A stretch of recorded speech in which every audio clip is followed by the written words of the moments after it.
maxaa adiga kaa galay labada nin ee wax ka dhaxayaan ee waxaan sameynay iyo waxaan sidaan laga dhigay sidaan laga dhigo haddaadan adigu sulux iyo isku soo jiid aadan samayn karin ma afkaada haysatid afkaada maad haysatid war wadaad yahow hana barin inaan sidaada ku waalana bahalka marka waxaan ku dhihi lahaa adigoo nin culamo ah oo weliba hay-adda ama dalladda culummada ee sare ku jira maanta in aad colaad aad abaabusho oo aad madaxweynaha iyo dowladda federaalka iyo dowladaha xubnaha ka aad isku dirto ceeb bay kugu tahay axmed madoobi iyo ninka la yidhaahdo siciidani iyo hogaamiyaal baa la dhihi madaxweynenimo ma aho dastuurku waa la bedelay dastuurkana dee adigu qiimo weyn baa yuu kugu fadhiyaa sida ka muuqata adeeros hal waxaa la booli nirig hal booli ah nirig xalaal ma dhasho yahay bahalka laba marka waxaan ku dhihi lahaa far dheer ahatee ha noqonin culummada soomaaliyeedna afkeeda iyo magaceeda ha hadlaynin ummaddaa soomaaliyeed wax xanaf leh oo isku dira ama dhiig daadiya ma rabno xaggaa gadaa laga wareegi iyo hebelaa laga wareegi halkaasaa doorasho lagu qabanayo waxaasi wixii qodbasira ah iskaba dee ninkii iska banaysanayo isagay u taallaa laba qodob baan jeclahay inaan ka hadlo labadaa qodob mid waa wax gaar ah oo dad gaara aan oola jeedo midna waxaa weeyo ninka la yidhaha sheekh cali wajiis baan arkahaya kaliib uu kaga hadlahaya maamul goboleedyada iyo dowladda federaalka oo uu leeyahay waan taageersanahay dowladda federaalka ah inay maamul goboleedyada ay meesha ay ka saarto macnaha waxa saas hadalkiisu u dhacay maamul goboleedyada ama nooca federaalka ana uu leeyahay anigu ma taageersan cali markaa shay macluum ah oo soomaalidu ay isku itifaaqsan tahay yuu ka hadlay oo waxaan la yidhaahdo federaalka soomaaliya meesha looga soo sameeyey iyo xilligii lasoo sameeyey iyo coddi soo samaysa waa la yaqaana markii 30 sano ama 35 sano hadda laga jooga dagaalka Soomaaliya dowladda Soomaaliya ay burburtay oo intaasoo shir la qabtay oo lagu kala fogaaday baa noocan ka kabka ah ee federaalka ah oo aan xeerar fiican lahayn yaa loo soo sameeyay Soomaaliya intii bay dhowr iyo 20 sano ay ku socotay iyada oo lafteeda sida saami qaybsiga loo qaarkeed la sulugsan yahay iyada oo qaar Soomaalida qaar lagu dayacay qaar lagu liiday si macnaha wax Soomaaliyeed ba marka hore ma ahayn taasi markaa ku noqod ma laha nooca federaalka iyo federaalka haddii aan iskaga tegayno oo aan dowlad markisi oo dhaxay aan samaysanayno waa wax Soomaaliya ka go'a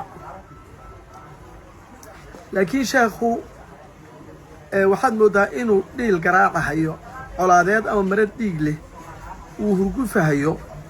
oo uu leeyahay maamul goboleedyada soo haray afarta labadan Guudlaawi iyo qorqor hadii yeeli waayaan in iyaguna la mariyo sidii Baydhabo kadibna Jubbaland iyo la aado Puntland Ethiopia wuxuu u lahaa uga mahadcelinaynaa dowladda Ethiopia in ay maanta ay tiri idinku faragelin mayna maamul goboleedyada waxa aad ka qabanaysaa sida Baydhabo oo loo soo galayo kale Sheekh Cali marka waxaan dhihi lahaa Sheekh Cali horta Kamboni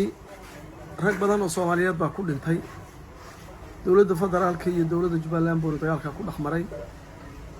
dad fara badan oo aan inaga bixin xaaliyan 2026 iyo meesha inaga leeday wax foolxun baa ka dhacay wax ku faraxsan ma jirin duulaankana dowladda federaalka qaatay waxaadna ogaataa meesha Ethiopia ma joogin wax inagu weheliyay ma jirin inagu ma isku lahayn Soomaalida dagaalkaana waa ka xunahay kumana faraxsanin ig Soomaaliyeed inuu maanta iyo mar hadda iyo ka hor iyo mar daba midna u daato maribna marka waxaan ku dhihi lahaa adigoo nin culamo ah oo weliba hay-adda ama dalladda culummada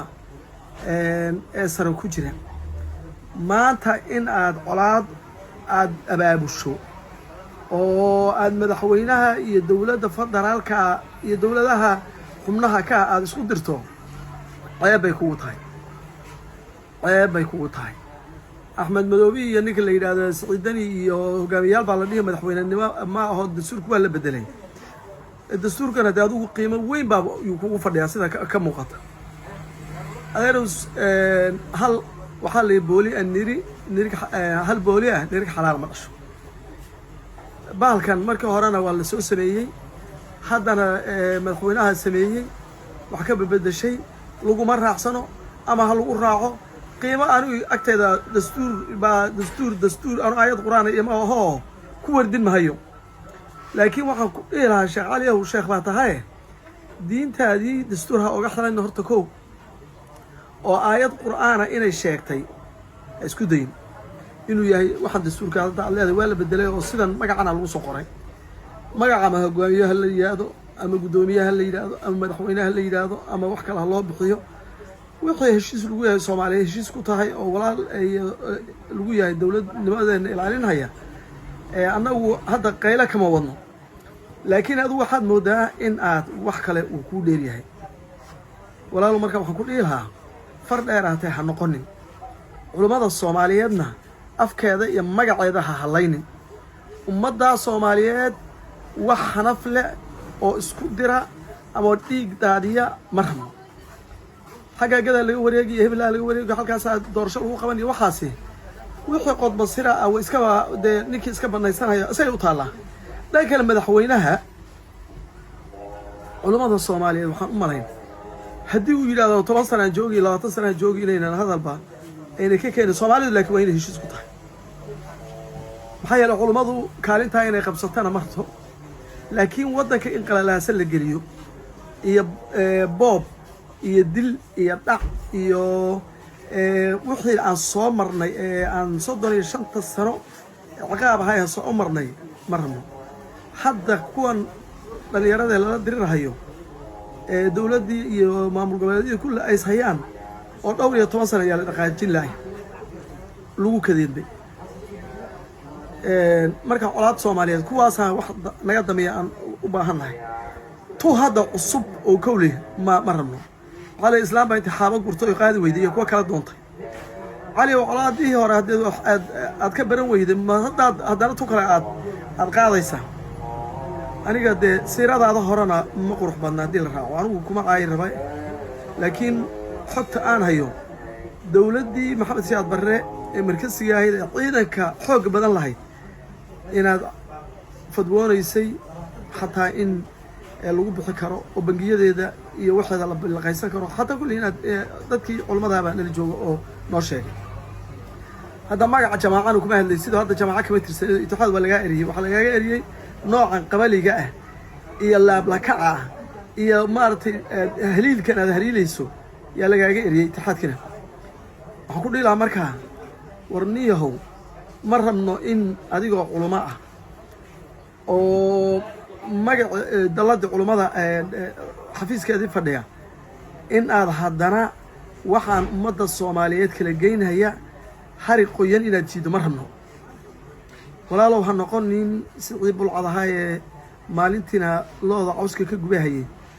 habeenkiina xareeda ka gubahaya noqonin federaalkana dhaar dhow baad fadwoon doontaa inay daalimad yihiin adiga baa lagaa sugi haddana maartay waxa aad u ololeynayso waa wax aan qurux badnayn dadka Soomaaliyeed isku soo jiid bay u baahan yihiin walaalayn bay u baahan yihiin wax ay iyo wax dil waa laga soo baxay siday yihiin qabiilkuna meesha joogi u mahayo uu kala tagi adiga oo abgaal kala reebi doona lagu arki doona iyaga laftooda ee kala qaadi doona waa basal Soomaaliya maanta wadaad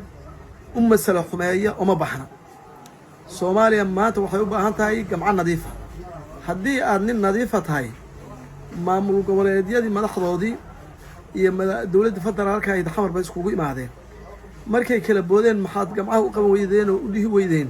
culumada haydeene war annaga miir qabnaa annaga musaalaxada ka shaqaynaa annaga arrintan idin miir qabnaa idigu wax doon baa tihiin nin walba waxbuu rabaa annagaana waxba rabin jooga oo maxaad u dhihi weydeen u maslax weydeen ood gacmaha u qaban weydeen marka waxaa la dhihi jiray doqonta marna afkeeda xan baa saaran marna xaab baa saaran markii musaalaxada iyo dowrka aad lahayd maada gudanin maanta markaa inaad col u dhabaaliyeyso aad col kiciso oo fidna aad kiciso Jubbaland waa nabadgelyo gadana ma aha meel halaq galeen oo nin walba uu iska gala ma aha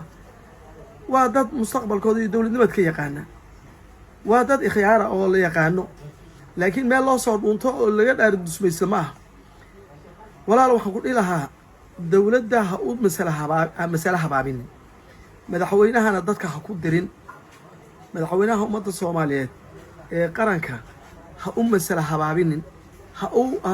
wadaad xumaha u noqonin ciidanka qaranka ee dowladda Soomaaliyeed ee ummaddu ay ciidan ka dhiganayso dadka ha ku dirin harag waraaba ha saarin harag shabeel baa la wareegaya harag shabaal ha saarin oo ciidanka Soomaaliyeed inay dadkoodu nocaan ha ka shaqaynin ciidankaas waa ciidan qaran ummadda Soomaaliyeed baa rabta dowladnimo baan rabnaa nabadgelyo baan rabnaa wanaag baan rabnaa sharci islaam baan rabnaa khayr baan u socodinaynaa in waddankeenu islaaxaan rabnaa beeraheena inaan tabcanaan rabnaa wixii khayra inaan aan helnaan doonaynaa waddankeena oo nabadgelyo oo dhul iyo jawi iyo badba aan marnaan rabnaa inaan noolaanaan rabnaa laakiin wadaadow haddaad maalin walba aad soo qaadato haddaad hari shabeel maalin walba soo saarato oo maalin walba aad maaragtay aad dowladaha ka dhex kalluumaysato war ilaahay baa israaqadaada hayee isku dir la'aan baad noolayd awalbe dowladaha maamulka iyo dowladaha isku dirin ilaahay ka xisho caydada lagaana yeeli maayo af culuma inaad ku hadasho inaad af kale ku hadasho waa suuragal af hogaamiye kooxaad ku hadal af qabqable ku hadal af qabiil haddaad doono ku hadal annagu kaa celin mayno sheekh Soomo baa wax badan oo aan dhihi lahaa yaa iga kaafiyey wakafa allahu almu'miniina alqitaal waye laakiin anugu taariikhdaadana hadda kow ka soo bilaabi mahayo oo macnaha waxaa weeye man satara musliman baan intaasoo ku dayn walaalow hanugu qasbin inaan sheegno waxaa tahay inaan sheegno hanugu qasbin ceebtaadana dadka meel ka fadhiiso diintana iyo culumadnimadkana ha khaldin ummadda kitaabka qur-aanka looma soo dejinin maraad tidhaahdo in dowladaha lagu xukmo inaad tidhaahdo sidan bay tahay bangiyada la waxayn karaa qabiil hebel in saasaa loo samayn karaa maamul goboleedka saasaa lagu samayn karaa walaalow cilmigaadu weynaa diin islaamba mee waxaad aad ka fadwoonayseen